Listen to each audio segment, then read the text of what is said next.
Hey everyone, today I'm gonna show you how to use SD card reader on your iPhone. So at first I'm take SD card reader and converter, USB cable to Type C and SD card. At first I'm put in my SD card. Okay,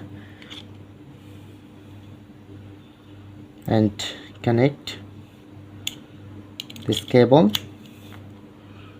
Okay, and just put in. Okay, open my file manager, then successfully showing it to connected SD card. When I'm disconnect, then not showing, and connect, then showing. So that's it, that's how you can do it.